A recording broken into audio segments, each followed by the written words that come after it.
Hello അസ്സലാമു അലൈക്കും. ഇന്ന് ഞാൻ വന്നിട്ടുള്ളത് നല്ലൊരു അടിപൊളി ചെമ്മീൻ അല്ലെങ്കിൽ മുളക് പൊടി ഉണ്ടാകുന്ന പറയും നമ്മുടെ തലശ്ശേരി കണ്ണൂർ ഭാഗത്തുള്ള. അപ്പോൾ അടിപൊളി ടേസ്റ്റാണ്. ഒരു പ്രാവശ്യമെങ്കിലും നിങ്ങളിത് ഉണ്ടാക്കി നോക്കണം. അപ്പോൾ അതെങ്ങനെ ഉണ്ടാക്കുന്നതെന്ന് നോക്കാം. അതിന് വേണ്ടിയിട്ട് ഞാനിത് ഒരു 1/2 കിലോ ചെമ്മീൻ എടുത്തിട്ടുണ്ട്.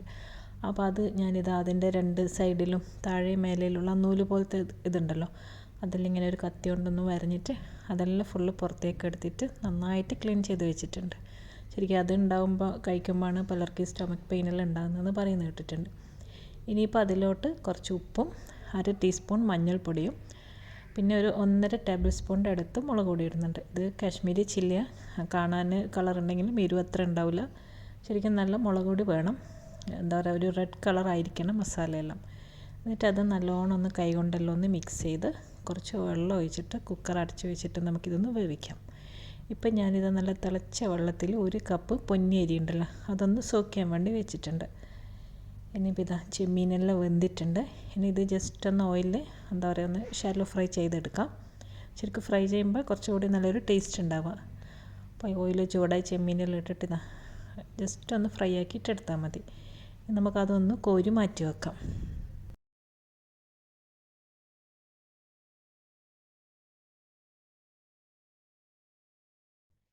ഇനിയിപ്പോൾ ഇതാ ഇതിലോട്ട് ഞാനൊരു 2 വലിയ ഉള്ളി ചെറുതായിട്ട് ചോപ്പ് ചെയ്തത് ഇതിലേക്കൊന്നിട്ട് അതിൽ കുറച്ച് ഉപ്പും കൂടി ഇട്ടിട്ട് ചെറുതായിട്ടൊന്ന് വഴറ്റി കൊടുക്കുക.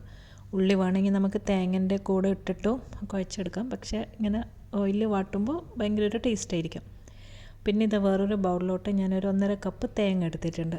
ഇതിലേക്ക് ഒരു പിടി കറിവേപ്പിലയും പിന്നെ ഒരു 2 പച്ചമുളകും പിന്നെ ഒരു 2 അല്ലി വെളുത്തുള്ളി ഒന്ന് ചതച്ചിട്ട് ഇട്ട് കൊടുക്കുക. എന്താ പറയുക, ഒന്ന് നല്ലോണം ചതച്ചിട്ട് ഇട്ട് കൊടുത്താൽ മതി. ശരിക്കും നാട്ടിലെല്ലാം വെളുത്തുള്ളി ആണെങ്കിൽ ഭയങ്കര ചെറുതായിരിക്കുമല്ലേ, അത് തോലൊന്നും കളയണമെന്നില്ല. നല്ലോണം കഴുകിയിട്ട് അത് അങ്ങനെ തന്നെ കുത്തിയിട്ട് ഇട്ട് കൊടുത്താലും നല്ല ടേസ്റ്റ് ആയിരിക്കും. പിന്നെ ഇതിലേക്ക് കുറച്ച് ഉപ്പും പിന്നെ ഇതാ മുളക് പൊടി ഞാൻ പറഞ്ഞല്ലോ നല്ലോണം വേണം, നല്ല കളറ് കാണണം. പിന്നെ അതിന് വേണ്ടിയിട്ട് ഞാനൊരു 1.5 ടീസ്പൂണോളം മുളക് പൊടി ഇതിലിട്ടിട്ടുണ്ട്. കാശ്മീരി ചില്ലിയാണ് ഇട്ടത്.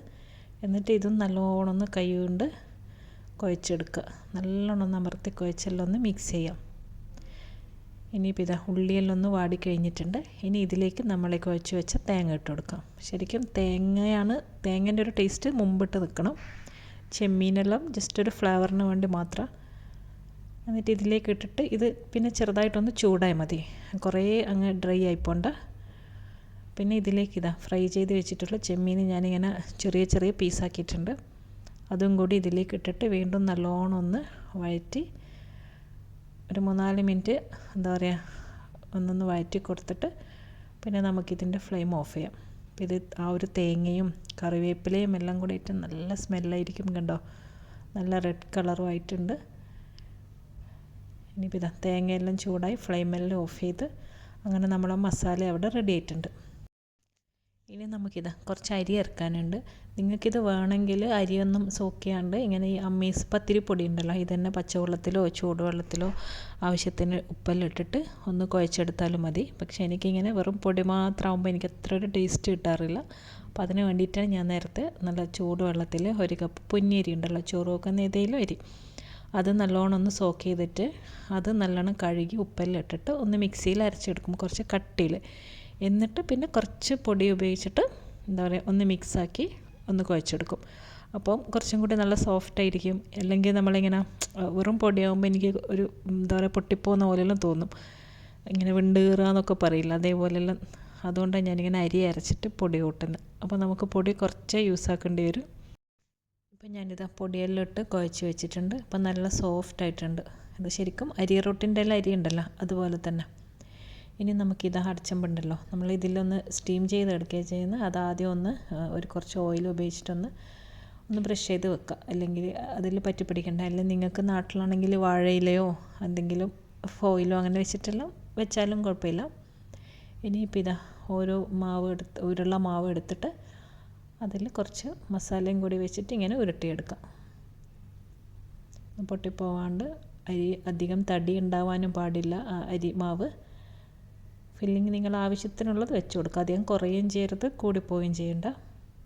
എന്നിട്ട് ഇതുപോലെ നല്ല ബോൾ പോലെ ഒന്ന് ഉരുട്ടിയെടുക്കുക. കയ്യിലൊന്ന് നെയ്യ് തടവി കൊടുത്താൽ നല്ലതായിരിക്കും. കണ്ടോ, ഇതേപോലെ നല്ല ഇത് ശരിക്കും വലിയ ബോൾ വേണമെങ്കിൽ നിങ്ങൾക്ക് കുറച്ചുകൂടി മാവ് എടുത്തിട്ട് കുറച്ച് വലിയ സൈസിലാക്കാം.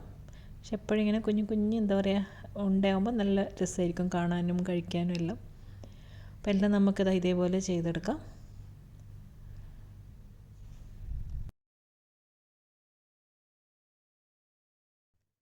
ഇനി നമുക്കിത് ഓരോന്നായിട്ട് ഈ അടച്ചമ്പിലിട്ടിട്ട് ഒരു 10 മിനിറ്റോളം ഒന്ന് കുക്ക് ചെയ്യണം. എന്തായാലും ഒന്ന് ആവിയേറ്റി എടുക്കാം. ശരിക്കും ഇത് ഭയങ്കര ഈസി. ചെയ്തിട്ടുണ്ടെങ്കിൽ നമുക്ക് കറിൻ്റെ ആവശ്യമൊന്നുമില്ല. ഇതങ്ങനെ തന്നെയും വലിയ പിറ്റേന്ന് രാവിലെ ഇത് കഴിക്കാനുള്ള നല്ല ടേസ്റ്റായിരിക്കും. ഇതൊരു 10-15 മിനിറ്റിൻ്റെ ഉള്ളിൽ ഇതെല്ലാം ആയിട്ടുണ്ട്. നമുക്കിത് ഒരു പ്ലേറ്റിലോട്ട് മാറ്റാം. ശരിക്കും നമ്മൾ എന്താ പറയുക ഈ തലശ്ശേരി കണ്ണൂർ ഭാഗത്തെല്ലാം സ്ഥിരം തക്കാരത്തിനായാലും എന്തിന് എന്താ പറയുക ഈ ഒരു ചെമ്മീനുണ്ടാവും മുളക് പൊടി ഉണ്ടാവും അങ്ങനെ പലതും പറയും. അപ്പോൾ എന്തായാലും നിങ്ങൾ ഉണ്ടാക്കി നോക്കണം. ഒരു പ്രാവശ്യമെങ്കിലും ട്രൈ ചെയ്ത് നോക്കുക. അത്രയും ടേസ്റ്റ് ആയിരിക്കും. കണ്ടോ നല്ല അടിപൊളി ഇവിടെ റെഡി ആയിട്ടുണ്ട്. അപ്പോൾ വീഡിയോ എല്ലാവർക്കും ഇഷ്ടപ്പെട്ടെന്ന് വിശ്വസിക്കുന്നു. അപ്പോൾ അടുത്ത നല്ലൊരു വീഡിയോ ആയിട്ട് ഇൻഷാ അല്ലാഹ് ഇനിയും കാണാം. അസ്സലാമു അലൈക്കും. ബൈ.